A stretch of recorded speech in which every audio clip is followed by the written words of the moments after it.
11월의 한가운데 이제 겨울의 초입에 하나님께서 우리 성도들을 건강하게 하시고 예배 자리로 부르셔서 오늘 기도자의 말씀대로 기꺼이 기쁘게 하나님께서 하루 예배 시간을 허락해 주신 것을 감사합니다. 하나님께 찬양하십시다. 할렐루야. 아멘.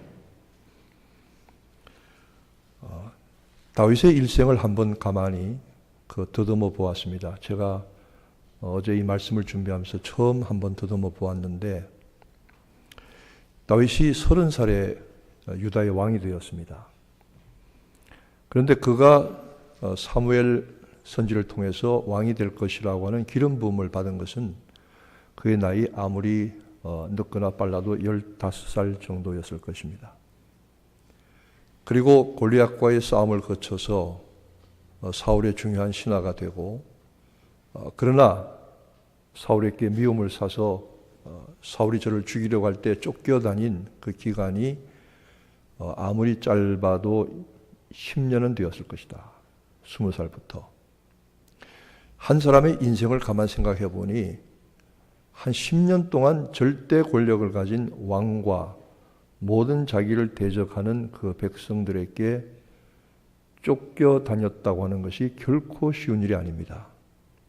한두 해도 아니고 10년 정도를 쫓겨다녀서 목숨을 구하여 피신해야 했다. 가만 생각을 해보면 다윗이 얼마나 그 인생에 가장 어렵고 고통스러운 절망의 때를 만났을까.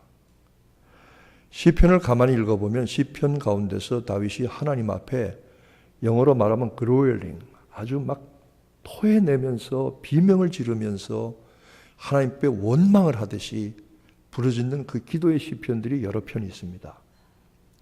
다윗 같은 믿음이 좋고 그리고 하나님이 특별히 사랑하심을 입었던 사람이 어떻게 이런 하나님 앞에 원망과 고통과 불평을 토해내는 그런 시편을 쓸 수 있을까? 아마 다윗이 한 10년 동안 사울에게 쫓겨다녔던 길고도 긴 고난과 핍박의 시기에 나왔을 것이다. 저는 그래서 이 시편을 처음에는 잘 이렇게 눈에 들어오지 않았습니다. 그래서 어떤 성도들이 우리 신앙이 성경에서 어떻게 출발하느냐 하면, 대개 로마서에서 출발해서 요한복음을 거쳐서 이렇게 쭉 성경의 여러 편을 돌아가는데 그 마지막 종착점은 시편이라고 하는 분들이 있습니다. 정말 시편을 읽으면 그 인생의 신앙의 모든 것이 다 종합적으로 들어 있습니다. 저는 오늘날 이 시편이 눈에 들어오더니, 그 다음에 마음으로 들어오더니, 그 다음에 제 영혼의 시편의 말씀들이 구구절절히 들어왔던 것을 기억하고 있는 것입니다. 참으로 10년 동안 사울, 절대 권력을 가진 왕이 저를 죽이려고 쫓아다닐 때에 다윗 자신의 말을 빌리자면 죽은 개처럼, 벼룩처럼 쫓겨다녔다. 그런데 이 10년의 긴 고통의 과정 가운데서 다윗에게는 정말 중요한, 참으로 중요한 한 가지가 있었는데 그 한 가지가 무엇이냐? 그것은 하나님을 힘있게 의지하는 것입니다. 하나님을 향한 믿음이었던 것이지요. 사울의 최대의 목표는, 사울 왕이 원하는 것은 다윗 한 사람을 죽이는 것입니다. 다윗 하나만 죽이면 자기의 모든 삶계 그리고 왕위가 편안해지고 모든 문제가 해결되는 줄로 생각을 했습니다. 여러분, 우리가 신앙생활하면서 느끼는 것은 사탄은 영적인 테러리스트입니다. 참 그 테러하는 테러리스트와 사탄이 성격이 비슷하다는 것을 깨달았습니다. 제가 한 번은 한국에 있을 때 미국으로 여행을 할 기회가 있었어요. 여러 도시로.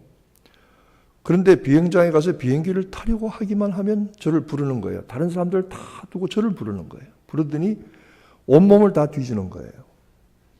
그리고 가방을 다 뒤지는 거예요. 참 이상했어요. 왜 그런가? 제가 검색하는 사람에게 물었어요. 내가 테러리스트처럼 생겼냐? 내가? 나 목사님인데. 그래서 자기는 미안하지만 모른다는, 그냥 이게 검색하라고 하는 그런 명령이 와서 하는 것 뿐이래요. 제가 그걸 어떻게 알았느냐 하면, 저한테 탑승권을 주잖아요. 보딩 패스를. 근데 보딩 패스를 받으면 항상 그 밑에 SSSS가 찍혀 있어요. S가 4개가 찍혀 있어요. 이게 S가 뭔가 스페셜 아니면 시큐리티 항상 그게 찍혀 있어요. 그래서 제가 화장실 가서 거울을 봤습니다. 내가 어디가 테러리스트처럼 생겼나. 근데 알고 보니까 비행기 스케줄을 갑자기 바꾼 사람들, 예를 들어서 비행기 티켓을 현금을 가지고 와서 그 자리에 산 사람들, 예약 없이, 이런 사람들에게 대개 보딩패스에 SSS를 찍어준답니다. 왜냐하면 이것이 테러 분자일 가능성이 아주 많기 때문이죠. 그러니까 실제로 911 때도 보스턴에서 출발할 때 현금을 가지고 그 자리에서 비행기표를 샀다는 이야기가 있습니다. 이 테러리스트들은 겉으로 잘 드러나지 않습니다. 누군지 그 신분을 드러내지 않고 모양을 드러내지 않습니다. 우리 가운데 숨어 있을 수도 있습니다. 미국 현재 미국 내에. 그리고 그들이 의도하는 바를 알 수가 없습니다. 그리고 어딘가 약점이 있으면 여지없이 파고 들어갑니다. 그리고 폭탄을 터뜨린다든지. 지금 미국이 가장 두려워하는 것 중에 하나가 dirty bomb, 더러운 폭탄이라고 해서 손가방으로 휴대할 수 있는 핵폭탄을 맨하탄 한가운데 터뜨리면은 엄청난 피해가 옵니다. 미국이 가장 경계하는 것 중에 하나가 바로 그겁니다. 이 테러리스트들의 목적은 사람들에게 공포감을 불어넣으려고 하고, 그리고 중요한 목표 중에 하나가 요인을 암살하는 것입니다. 중요한 인물 하나만 죽이면 목적을 달성할 수가 있습니다. 어떤 분이 이렇게 말합니다. 하나님, 목사님, 왜 사탄이 나를 이렇게 끊임없이 괴롭히는지 모르겠습니다. 다른 사람들은 편안하게 좋은 생활을 하는데 왜 나는 이렇게 어려움을 겪어야 하고 끊임없이 사탄이 시험을 합니까? 제가 그때 깨달은 것 하나는 당신은 특별한 사람입니다. 당신 하나를 꺾으면 사탄이 상당히 재미를 볼 수 있기 때문에 당신은 중요한 인물입니다. 오히려 감사하기 바랍니다. 사울은 다윗 한 사람을 죽이려고 애를 많이 썼습니다. 그런데 놀랍게도 그 사울의 아들인 왕자 요나단이 다윗을 보호해주고 지켜주고 다윗을 사랑해 주었습니다. 성경에 보니까 요나단이 다윗을 심히 사랑했다고 했습니다. 끔찍하게 사랑했다고 했습니다. 그는 자기 왕 아버지 앞에 가서 다윗을 옹호하다가 창에 맞아 죽을 뻔한 일도 있습니다. 아버지의 기색을 살펴서 도망가라고 권한 적도 있습니다. 다윗이 사울의 군대가 저를 몰아와서 잡으려고 할 때 그는 부대를 빠져나가서 다윗을 개인으로 만나서는 그에게 격려와 위로를 아끼지 아니하였던 것입니다. 여러분, 우리가 살면서 어려움을 당하고 감당할 수 없는 문제를 만나는 것 같지만 하나님은 우리에게 반드시 돕는 자를 보내어 주십니다. 반드시 돕는 사람이 생깁니다. 제가 살아오는 동안에도 마찬가지입니다. 하나님의 뜻대로 가려고 하고 모든 문제와 어려움들을 묵묵히 감당하고 나가려고 하니까 하나님께서 이상하게 생각지도 않던 돕는 사람들을 붙여주시고 돕는 사람들을 보내어 주신 것을 많이 경험했던 것입니다. 우리가 결코 혼자가 아닙니다. 하나님께서 우리를 도와주시고 우리를 붙들어 주시는 것입니다. 여러분, 하나님께서 여러분을 돕는 사람을 세워주시는 은혜를 받으시기를 축원합니다. 다윗과 요나단은 서로 심히 사랑했습니다. 요나단이 다윗을 도와주었고 세워주었고 다윗은 그 은혜를 잊지 아니했습니다. 우리가 살면서 악한 관계를 만들지 말고 선한 관계를 만들어 가는 것입니다. 아합 왕이 죽은 후에 그 왕비 이세벨이 여전히 악한 행동을 일삼고 온 이스라엘을 우상의 땅으로 만들었을 때에 엘리사는 이 예후에게 기름을 부어서 왕이 되게 했습니다. 예후가 말을 달려서 사마리아 성에 들어가 이세벨과 그의 모든 바알의 선지자들을 죽이려고 할 때에 그 앞에 나타난 사람이 있습니다. 겐 사람 여호나답입니다. 겐이라고 하는 것은 이스라엘 족속이 아니고 미디안 족속입니다. 쉽게 말하면 모세의 장인의 족속이 이 겐 족속입니다.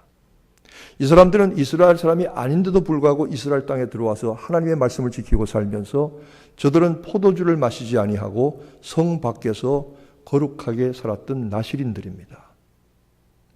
여호가 그 여호나답을 만났을 때 묻습니다. 내 마음이 너를 향하여 진실한 것 같이 너도 나를 향하여 그러하냐?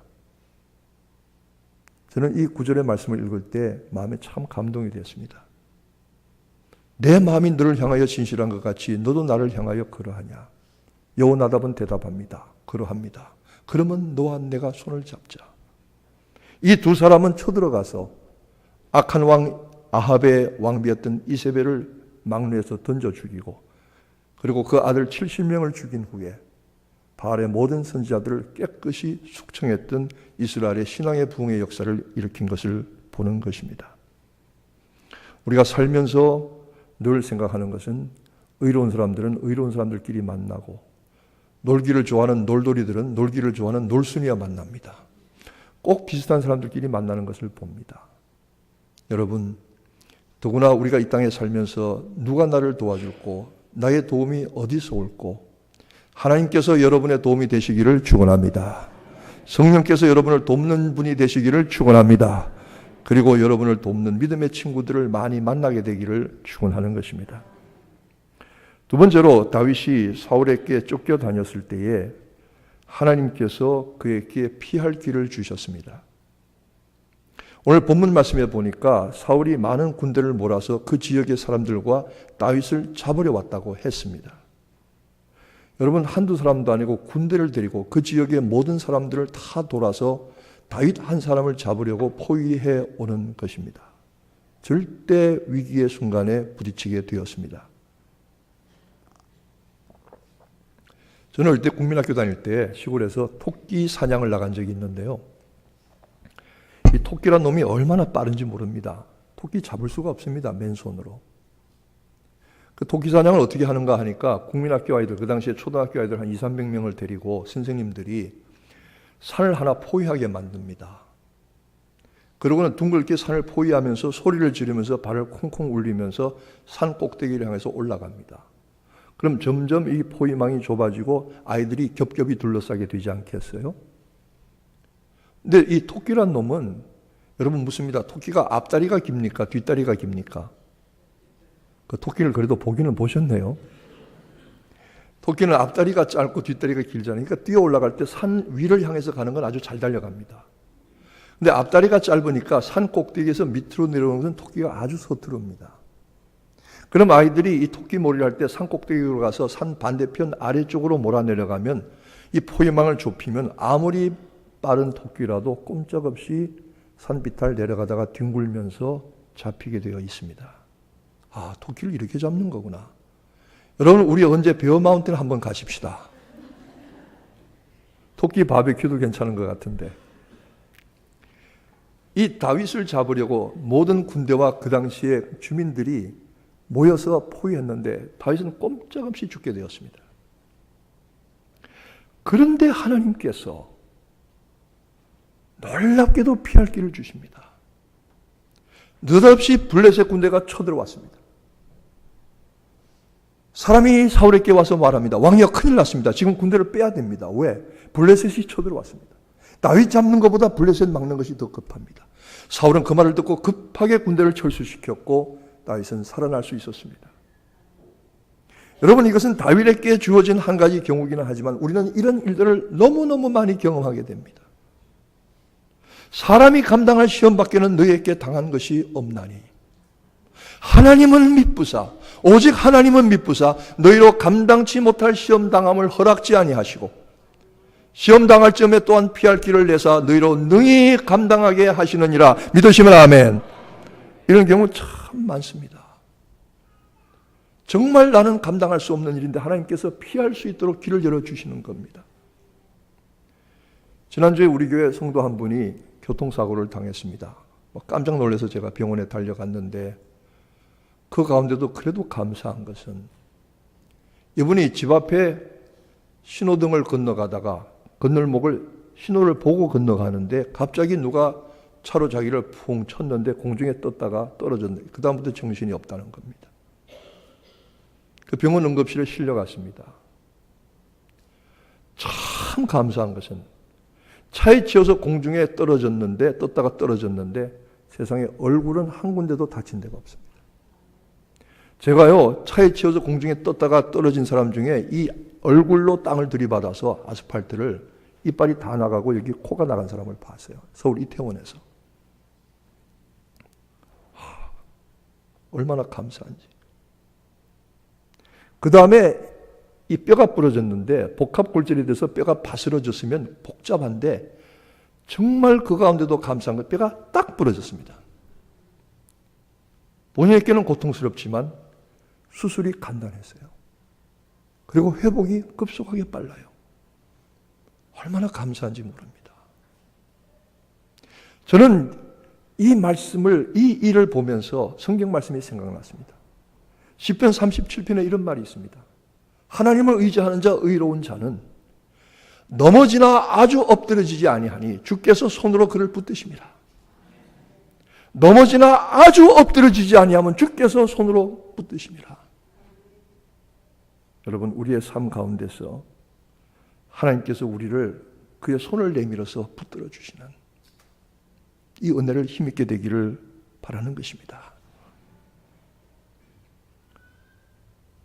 다윗이 사울에게 쫓겨다닐 때에 사울의 아들 요나단이 다윗을 찾아가서 그에게 한 가지 격려를 주었는데 그 격려가 뭐냐면, 다윗아, 내 친구 다윗, 내가 너한테 한 가지만 부탁한다. 내가 너의 친구로서 부탁하는데 한 가지만 하자. 이게 뭐냐? 우리 하나님을 힘있게 의지하자. 하나님을 힘있게 의지하자. 제가 어떤 후배 목사님이 시골교회에서 목회를 하는데 너무 어려워서 생활이 안 돼요. 그 전에 아이들은 커가는데 시골교회가 너무 약하니까 도시에서 섬겨주는데도 적고, 또 이게 선교사들이나 시골교회 목회하시는 목사님들 중에 돌아다니면서 모금을 잘 못하는 분도 있습니다. 자기 사역은 잘하는데 모금을 잘 못하는 분이 있어요. 어디 가서 싫은 소리 못하는 분들이 꼭 있어요. 또 어떤 분들은 참 가서 자기 얘기 잘해요. 그것도 빈익빈 부익부가 있더라고요. 너무 힘들고 어려워서 서울에 가서 선배 목사님들을 찾아갔습니다. 그때 선배 목사님들 어떤 분들이 뭐라 그러냐면, 야, 그 시골 가서 이제 있을 만큼 있었잖아. 뭐하러 고생하냐. 보따리 사서 올라와서 내가 서울에 어디 그 괜찮은데 하나 소개해 주랴. 이렇게 얘기를 하는데 그 말을 듣는데 하나도 위로가 안 되더라는 거예요. 위로가. 더 마음이 아프고 허전하더라는 거예요. 내려오기 전에 마지막으로 어떤 선배 목사님 한 분이 찾아가서 인사를 했답니다. 그랬더니 그 선배 목사님 말이, 그래, 고생이 많다. 그런데 네가 왜 목사 됐냐? 십자가 지고 죽으려고 목사 되지 않았냐? 그 왜 시골에 갔냐? 굶어 죽을더라도 복음 전하려고 가지 않았냐? 그게 너 사명인 줄 알고 거기서 죽을 각오하고 십자가 지고 거기서 사역해. 거기서 죽도록 사역해. 그렇게 책망을 하는데 놀라운 것은 그 책망을 들을 때 오히려 더 마음이 기쁘고 마음이 또 용기가 나고, 이게 다르게 표현하면 거룩한 오기가 생겨서, 그렇지, 내가 목사가 된 것은 십자가 지고 죽으려고 된 것이지, 시골에 간 것도 굶어 죽더라도 이 시골에 복음 전하려고 한 것이지, 하나님 감사합니다. 그리고 내려갔다는, 그리고 용기를 더 얻었다는 겁니다. 여러분, 우리가 살아가면서 성도의 교제가 뭡니까? 내가 친구에게 해줄 수 있는 게 무엇입니까? 어려움을 만난 성도나 어려움 만난 친구들에게 이렇게 말할 수 있게 되기를 바랍니다. 우리가 하나님을 힘있게 의지하자. 설교만 듣지 말고 한번 실습을 해보십시다. 옆에 있는 분들 마주보고 눈을 부릅뜨고 각오를 단단히 하고 이렇게 서로 얘기하십시다. 하나님을 힘있게 의지하십시다. 뭐 그 정도 해가지고는 안 될 것 같아요. 한번 다시 한번 우리가 하나님을 힘있게 의지하십시다. 자, 시작!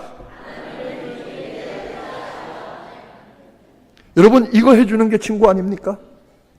이거 해주는 게 믿음의 동지가 아닙니까? 우리가 모여서 함께 기도하면서 격려하면서 힘들어, 어려워, 쉽지 않아. 그러나 우리가 하나님 한번 힘있게 의지해보자. 하나님을 한번 붙들어보자. 하나님이 어떻게 하시나? 하나님을 선택할 때 그 결과가 어떻게 되는지 한번 보자. 이렇게 얘기해 줄 수 있는 친구, 이렇게 얘기해 줄 수 있는 성도들, 이게 정말 성도의 교제입니다. 제가 어제 그 이남전도에서 새벽 기도하는데 좀 듣기 싫은 얘기를 좀 했습니다. 평소에 늘 축복하고 좋은 얘기만 하려고 하지만 듣기 싫은 얘기를 제가 뭐라고 했냐면은 이겁니다. 여러분 가만히 보니까 새벽 예배 드린다고 와가지고 각 기관별로 새벽 예배 마치면 5분도 안 돼가지고 다 나가가지고 여기 와서 친교에서 커피 마시고 빵 먹고 떠들고 웃고 얘기한다고. 좀 하나님 앞에 양심이 있어야지. 어떻게 5분 동안 주여 하다가 가가지고 1시간 동안 여기서 빵 먹고 그리고 커피 마시고 떠들고 웃고 가느냐고. 이 새벽에 나온 목적이 뭐냐고. 이 새벽에 나온 목적은 하나님 앞에 부르짖어 기도하고 은혜 받고 응답 받으려고 나온 것이지 성도에 교제한다고 가가지고 빵 먹고 1시간 동안 웃으면서 그리고 얘기하자고 온 거 아니지 않냐고. 제가 좀 어제 싫은 얘기 했습니다. 그랬더니 가보니까 일찍들 다 가고 안 계시더라고요. 또 그런다고 일찍 가는 건 뭐예요? 웬만하면 30분 기도하고 30분 빵 먹자고요. 아니 적어도 절반은 써야 될 거 아니에요. 절반은. 양심 있으면 절반은 해야 될 거 아니에요. 근데 어떻게 5분 만에 주여 하더니 보따리 싸가지고 가서 빵 먹습니까? 1시간 동안. 그게 목적입니까? 그게 성도의 진정한 교제입니까? 아니잖아요. 성도의 진정한 교제는 무엇입니까? 네가 어려움 당하고 네가 문제가 있고 네가 형편이 처지가 곤란하지만 도움받고 위로받을 데가 없지만 하나님이 너와 함께 하시는 줄로 믿으니 우리 하나님 한번 힘있게 의지해보자. 이런 성도의 교제를 나누게 되시기를 축원합니다. 이런 일들이 기도로 이루어지게 되기를 바라는 것입니다. 16세기에 유럽의 로렌스라고 하는 유명한 그 수도사가 있었습니다. 이 수도사는 그 수도원에서 가장 영성이 깊고 하나님과 깊은 교제를 나눈다고 하는 수도사였습니다. 근데 이 수도사는 자기가 주어진 기도의 시간에 많은 기도를 하지만 그가 수도원에서 하는 일이 뭐냐면 설거지하는 일입니다. 그런 설거지하는 일을 맡아서 많은 동료 수도사들이 남기고 간 음식 그릇을 다 끼니 때마다 죽을 때까지 설거지했습니다. 이 사람은 설거지가 자기 사명이라고 생각했습니다. 근데 이 로렌스 수도사가 하는 말이 뭐냐면 나는 내가 엎드려서 기도하는 것도 하나님께서 은혜를 주시지만 하루의 일과 중에서 이 그릇을 설거지하면서 닦으면서 하나님의 소리를 얼마나 많이 들었는지 모른다. 내게 주어진 삶을 성실하게 살면서 쉬지 말고 기도하라는 말씀 그대로 설거지하면서 나는 하나님의 음성을 참 많이 들었다.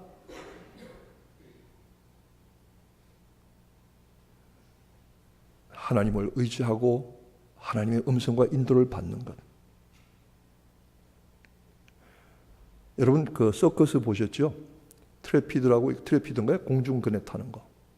공중그네 타는 거 있잖아요. 저쪽에서 그네 타고 휙 가고 저쪽에 오면 서로 엇갈리기도 하고 잡아주기도 하고 떨어질 사람 다리도 잡기도 하고 저쪽에서 받쳐주기도 하고 이런 그 공중그네가 사실은 이게 아차 하는 실수가 목숨이 오가는 겁니다. 그런데 이 공중그네 하는 사람의 이 마음속에 무엇이 있어야 되느냐면 내가 그네를 잡고 회전해서 날아가서 놓고서는 저쪽 사람이 이렇게 갈 때에 이 공중회전하는 고객사들이 반드시 마음에 가져야 하는 것은 내가 그 사람이 나를 잡아줄 줄 알고 팔을 뻗치면 그 사람이 나를 반드시 잡아준다는 확신이 있어야 된다는 겁니다. 그런데 반드시 잡아준다는 확신이 없이 어설프게 팔을 내밀었다가는 떨어질 수 있다는 거예요. 저는 이 말씀을 들으면서 과연 그러하다. 우리의 삶에 하나님의 도움이 필요할 때에 여러분 팔을 내밀면 하나님이 반드시 나를 붙들어 주신다. 믿으시기를 축원합니다. 하나님 힘있게 의지하는 겁니다. 하나님을 힘있게 의지하고 내가 팔을 내밀면 하나님 꼭 나를 붙들어 주신다. 고개사도 이 믿음이 시원찮아서 팔을 어설프게 내밀었다가는 떨어집니다. 팔을 완전히 내밀고 자기의 몸을 맡기면서 저 사람이 나를 반드시 붙들어준다. 하나님, 살아계신 하나님. 다윗이 사울에게 10년 동안 쫓겨다녔지만, 그리고 수단 방법 가리지 않고 다윗을 죽이려고 했지만 다윗은 살아남았습니다. 왜? 하나님께서 돕는 자를 세워주시고 하나님께서 저를 피할 길을 주셨기 때문입니다. 우리가 살아가면서 만나는 여러 가지 일들 가운데서 여러분, 다윗처럼 우리도 하나님의 도우심과 하나님의 위로와 인도를 받는, 하나님을 힘있게 의지함으로 힘있게 사는 성도들이 되시기를 축원합니다. 기도하겠습니다.